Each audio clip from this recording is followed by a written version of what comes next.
Well, welcome back. So here we are again, and we are going to be going over the meditation portion, just kind of a quick high-level overview of transcendental meditation, awareness meditation, etc., what they're used for, how they affect our body, and how we integrate them within utilizing the 8 limbs of yoga as a map way for our meditation practice. So let's dive right on in.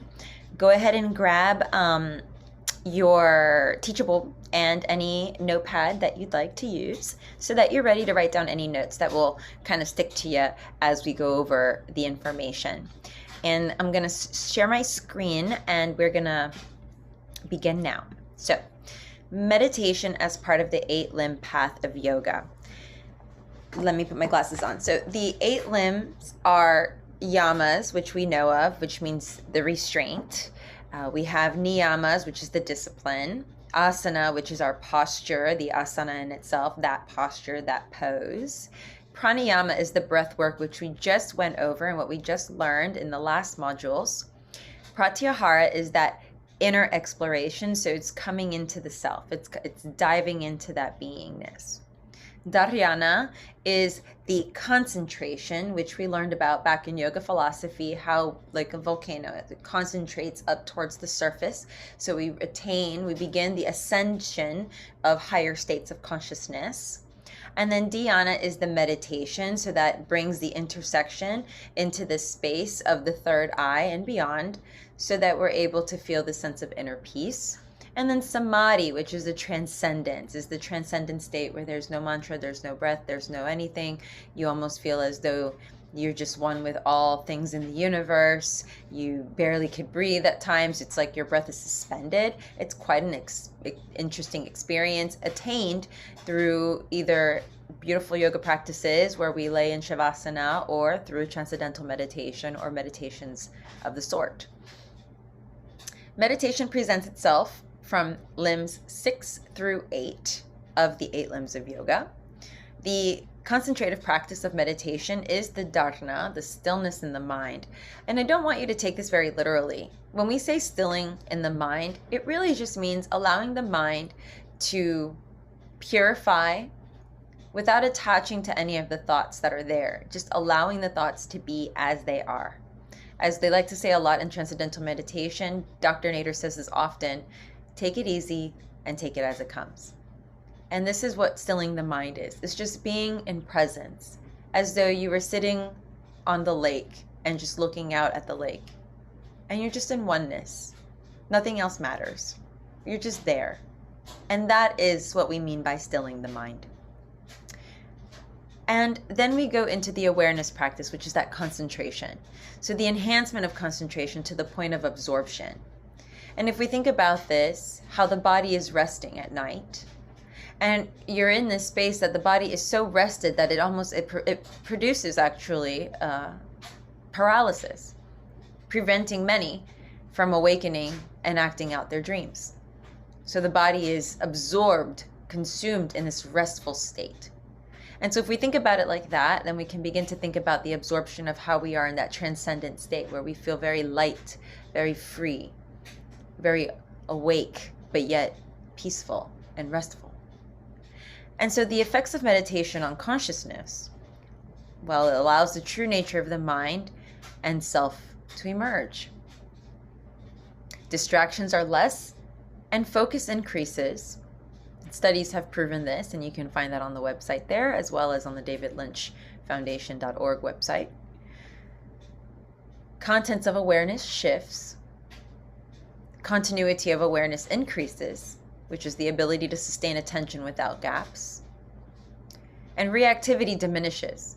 We're less engaged in struggle. The tips for meditation practice I like to suggest is practice daily, 2 times. You want to practice 2 times a day for about 15 to 20 minutes. I know that could be challenging at first, so start with 5 minutes. Eventually, gradually, you'll start to ascend into longer times. And when you start with 5 minutes, think about it like this, and we'll do a brief practice after we go over this information. When we do this practice, think about it as though, okay, the first minute, I'm getting ready, I'm getting settled. If you have given yourself the gift of TM, then you're going to begin your mantra after about 30 seconds or so, effortlessly. Just let it come up naturally. And then you'll sit there in that space for a few moments, 2 to 3 minutes. And then around the last minute, we start to awaken out of the meditation. So we'll practice that in just a minute. The best to practice is in a group or using the TM app. For those of you that practice TM, you can keep track of your practice as well as practice with a whole collective of over 3,000 to 4,000 yogis at the same time, or meditators. And then you can utilize the davidlynchfoundation.org website, which I have included in here for you so that you can jump on there, as well as tm.org. There's other meditation practices that you're welcome to use as well. I have done almost all of them, so I continue to use my TM practice as I feel I transcend the most through that one, but I still continue to chant, and I still continue to use mala beads from time to time, wherever appropriate. If you practice other forms of meditation, just be patient with yourself and allow yourself to use whatever works with you. Just allow yourself to use whatever works best for you. Okay. With beginners, you are likely to develop or focus a concentration with shorter, frequent sessions that will build in length rather than struggling to force a long sitting. And build your time slowly with compassion, as this will also help to build your muscles used in the body for seated meditation. So don't take yourself, don't feel like you have to sit up perfectly straight all the time. Give yourself permission to lean back, place some pillows behind you, set yourself up that's comfortable, so that way you can train your body to sit up during meditation. It's preferred to sit up during meditation, just so that way you don't fall asleep in the practice. Let's begin here with a little short meditation. We'll do a 5-minute meditation here. So let's begin with getting yourself settled. So set yourself up wherever feels most appropriate for you. Close your eyes. I'll stop the screen share.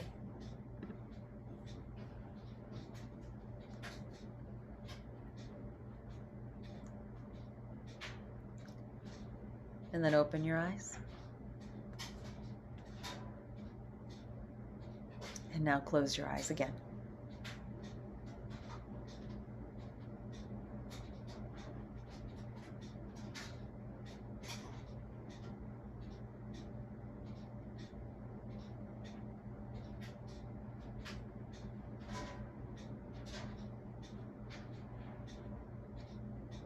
And open the eyes.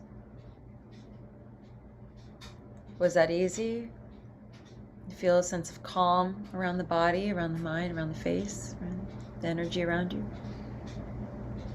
Now we'll remain here in this meditation. I'll mind the time for the next few moments. Take a nice deep breath in. Exhale out the mouth. And then go ahead and close the eyes.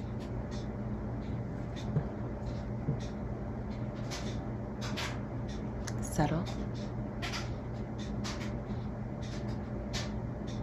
If you have to itch, itch. If you have to move around and wiggle. And just give yourself this time to relax.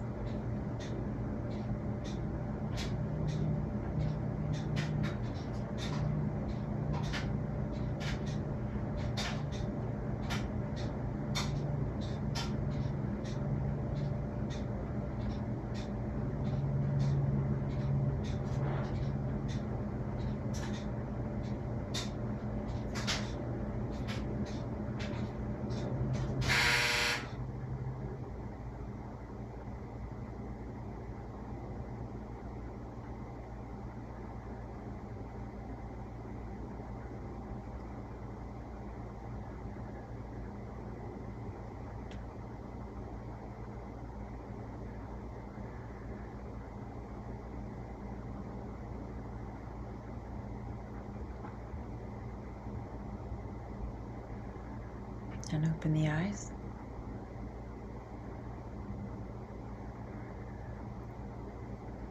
and close the eyes.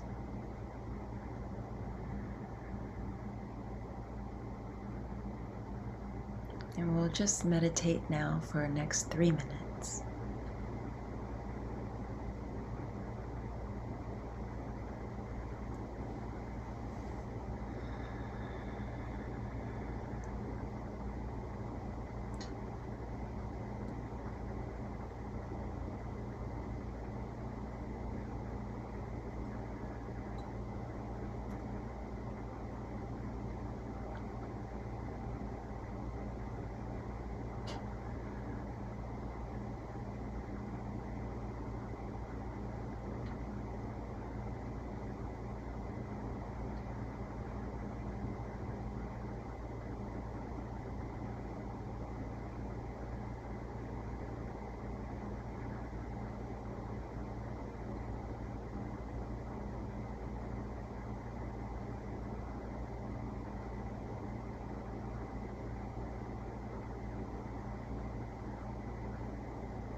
Jai Gurudev.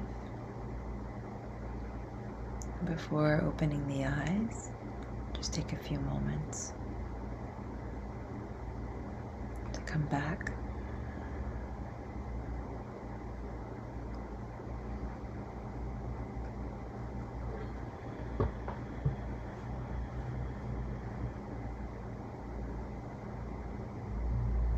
And before we open the eyes, when I say open the eyes, just take a few moments, a couple of breaths before fully opening the eyes. You might even blink a few times, looking down.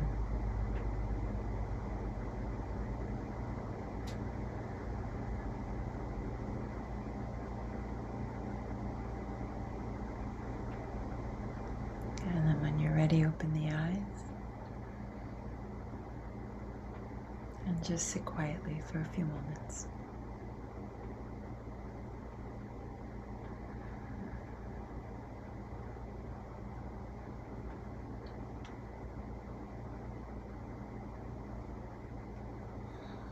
It was easy, huh?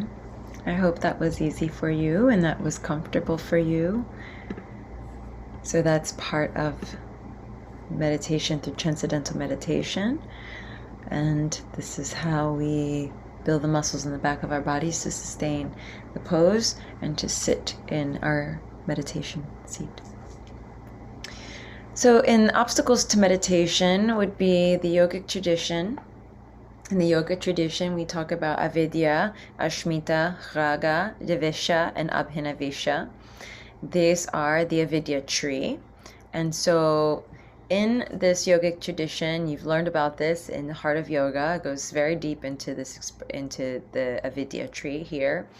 And we want to really speak about avidya because avidya has a lot to do with ignorance and forgetting in nature of the self. When we talk about ignorance, we talk about that consciousness-based education. So we tend to react and or respond without knowing all of the facts. So it's very important that we give ourselves this time to start breaking down the walls of avidya and start working on that forgetful nature of ourselves, knowing that we need to come back to our innate being and return back to that vat where we can dive in and absorb and educate ourselves and learn before going out into the world and speaking a false truth. Ashmita is the ego mind, and sometimes that ego mind gets in the way of the higher self mind and that higher self of importance. And so Ashmita is sometimes it's a good ego and sometimes it could be a bad ego. So we really want to allow the ego mind in itself that helps us with our I-ness. It is who we identify with. It is, I am Christina, I am a yoga teacher, I am a friend, I am a stepmom, I am all the things.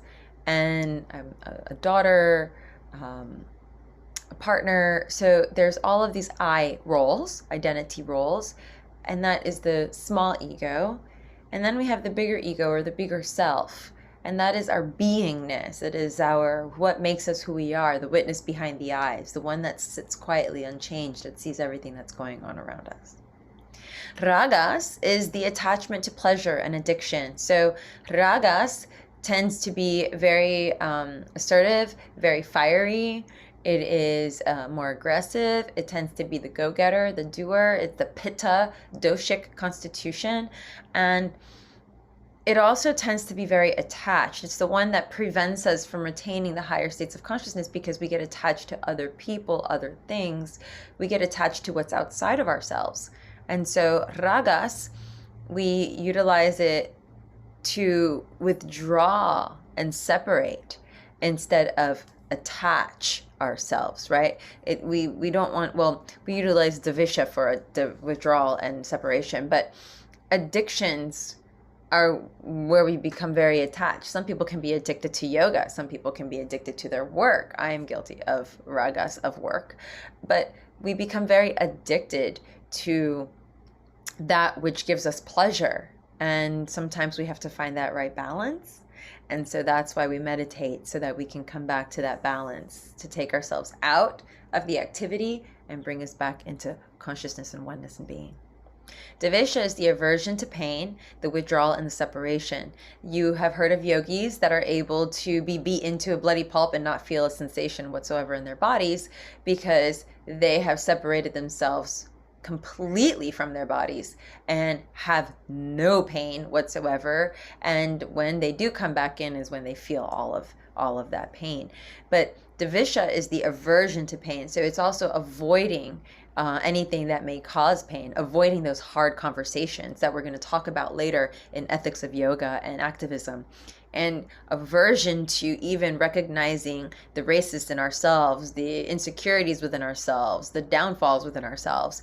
Really, it's that aversion of giving too much to others and allowing them to fuel us, and having those denial moments as well. So keeping all of those kind of things in mind in really layman terms, davisha is that aversion to pain. It's that I don't want to deal with it. I don't want to feel that. It's a withdrawal, it's a separation, it's severing, it's cutting off. And at times it's very good to do this practice, to just sever off what no longer serves your higher good, and therefore alleviating any pain, then suffering that comes from that which isn't serving or progressing you. Abhinavisha is clinging to life, the fear of death. And this is something really important because life gives birth to death and death gives birth to life. So there should be no fear of death. As a matter of fact, we should celebrate it.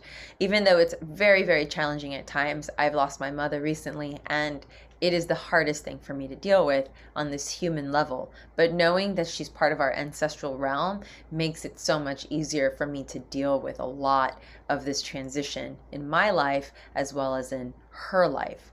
And so Abhinavisha is, as much as I want to cling to my mother, as much as I want to cling to her being here with me and being the person that I call whenever something happens, whether good or bad, I don't have that anymore. And so how do I work through that abhinavisha, that clinging to that life that was once there?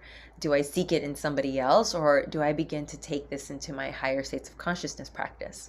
And so knowing that abhinavisha is having this fear or this aversion to death, I have embraced death as part of life. And as many of you know and are well aware, that I have such profound love of death, because for me, where others see death, I see life. And it is so important that we have this understanding, as painful at times as it could be, that death will always, as it says in the Bhagavad Gita, chapter 2 through 11, it's life giving birth to death, death giving birth to life. So why, therefore, shall I mourn the inevitable? So we go through a concentrative meditation, and this method is a technique for students to focus their attention on a particular object and keep it there with a steady focus. I don't really suggest this type of meditation because there's a lot of effort going on here, and that could actually be very stressful. And so I like to teach more of the transcendental meditation and meditations that are very effortless, simple, and just pleasurable, so as to not feel like you have to be sitting upright, you have to be thinking of a word, you have to be remembering this word, you have to repeat it over and over again. You don't want your meditation to become a chore. You want your meditation to be a part of your process, very effortless, very soft, very forgiving, very embracing, very loving. Awareness meditation this method is promoted by being present for what is. We rest in the present moment without becoming lost or reactive. The mind takes in what is, and without rejection. There is no distractions, it's just awareness. Whatever arises next becomes the next object of the meditation, and carry the meditation into daily life. Awareness meditation is beginning to take us into the transcendental meditation. Concentrative meditation is more of our kirtans, it's more of the focus on your breathing, keep breathing, focus on the sound, focus on the candle, visuals. You can do open eye meditations. But really, what we utilize the concentrative meditation for transcendental meditation is the mantra. We are all given a mantra to just gently steer the mind back, on just like a boat is steering and navigating the waters. Sometimes the boat starts to navigate off course, and we just need to steer it right back onto course so as to not cause a wreck. Like that, we want to utilize our mantras for this concentrative portion of meditation to just give the mind a gentle guidance, but not necessarily for us to concentrate and repeating a hard repetition of the mantra over and over and over again. You might even forget the mantra altogether, or it might just be a very vague sound, or it may just come up for you from time to time. You don't want the mantra to be this thing that you are so concentrated on. Concentrative meditation is more of kirtan. So yes, you're going to want to use it for that. No, you're not going to want to be too attached or clinging, as abhinavisha, to your mantra once you start getting into more of the awareness and transcendental states of meditation. We enter now into the transcendental meditation, which is my absolute favorite and the one that I practice the most. And this is the collective of all of these practices with minimal effort and no intention of controlling the mind. You are simply just steering it towards a subtle point until the point vanishes into oneness, and the frequency of the surface level, subtle levels, just like the ripples of the top of the water, finds that inner being, and that is known as transcendental consciousness. It's discovered and experienced through transcendental meditation, and that's going beyond the body and into the knowing, knower, and the known. So right here, I'm going to offer you to take some time and go ahead and click on listen to the audio and go through transcendental meditation, transcendental consciousness. It's an audio only, and that way you can spend some time immersing yourself into this vat. The Bhagavad Gita 5.7 commentary from Maharishi Mahesh Yogi says, a man who wants to master himself has to master the lower self first, and then the higher self. Mastering the lower self means taking the mind, intellect, and ego, from the gross fields of existence to the subtler fields, until the subtlest field of relative existence is transcended and transcendental, absolute, unmanifested being is reached in divine consciousness. Below, you'll see chakra meditation. You see Ram Dass breathing meditation. Ram Dass is a concentrative meditation, okay? Mindfulness breathing meditation with counting of the breath is a concentrative meditation. Mindfulness breathing anchoring to words is a concentrative meditation. Inner smile meditation is an awareness meditation. Chakra meditation is an awareness meditation. And then, of course, transcendental meditation is transcendent. I hope this helps you. I'm looking forward to seeing your videos soon. And till then, namaste and ciao.